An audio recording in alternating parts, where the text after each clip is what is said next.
کنیم. قضاوت را من نمی کنم، ملت ما، مردم ما، بینندای ما میکنه.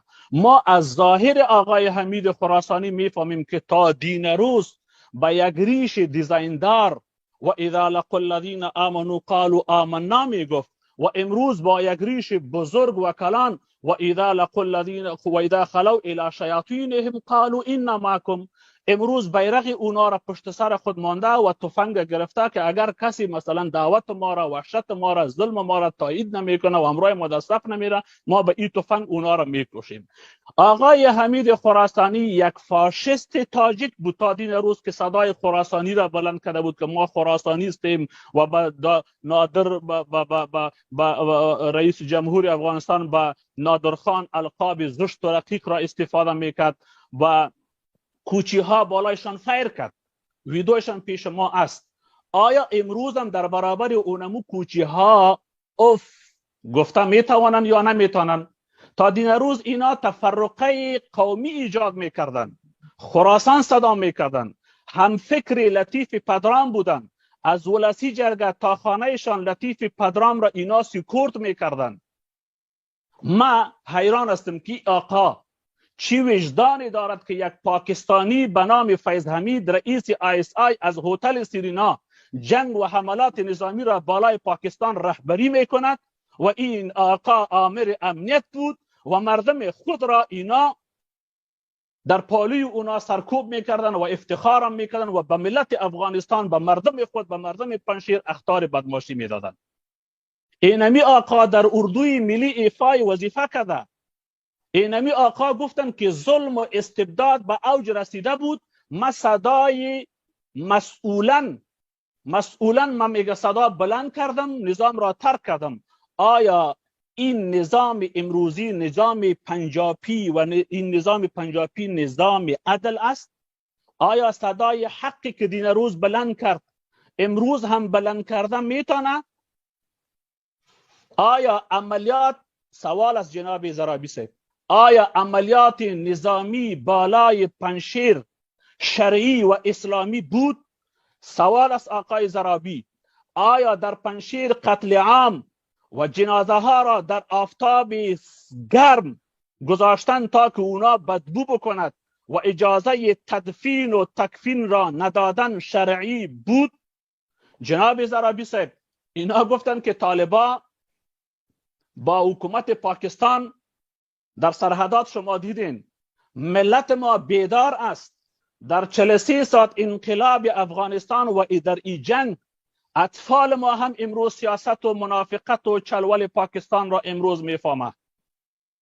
ما میفهمیم که در او سرحدات یک چند متر سیمی خاردار را جمع کردن و در موتر کش کردن به چشم مردم ما خاک انداختن است. مردم را بازی دادن است. با آمدن طالب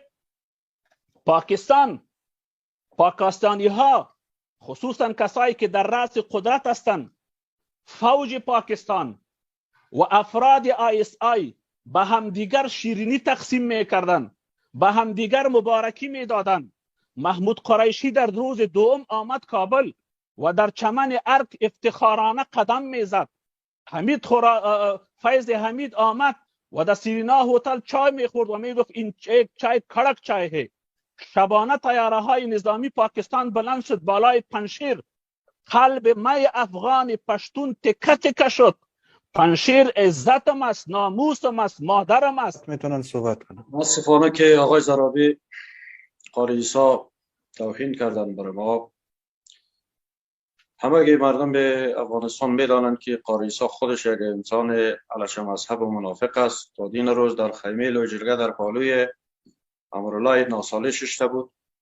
از برنامه‌های فاشیستی آقای غنی حمایت میکرد و قبل از او در برابر اقوام افغانستان توهین میکرد. بین امت مسلمان تفرقه مینداخت. ویدیوهاش موجود است.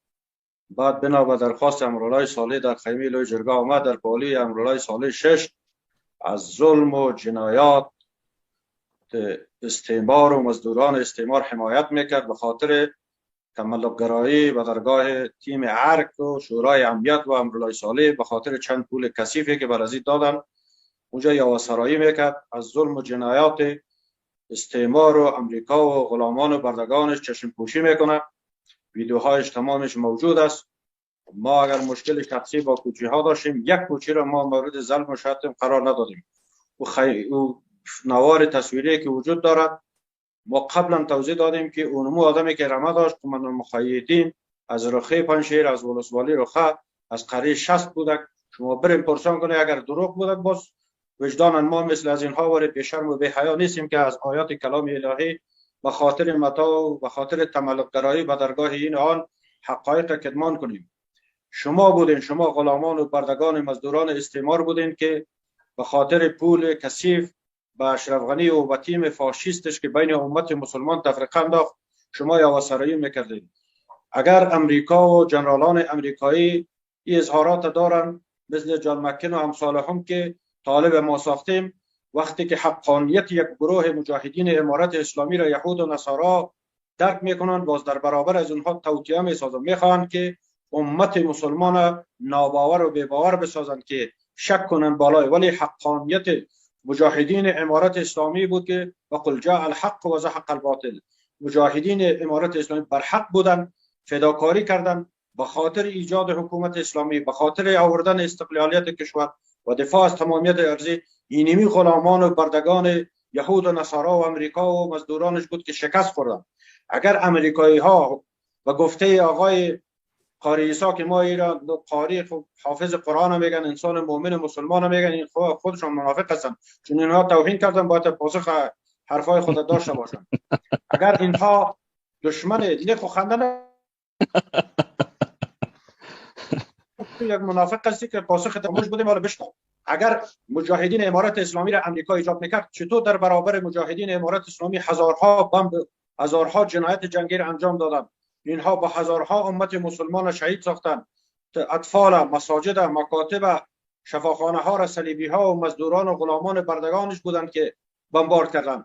ما یک سوال از این بوده که قاری عیسی میگه که پنشیر مادرم است. ما تو را از او مردمان بی نسب نیستم، پنشیرها میفهمه که ما از خانهای پنشیر هستم.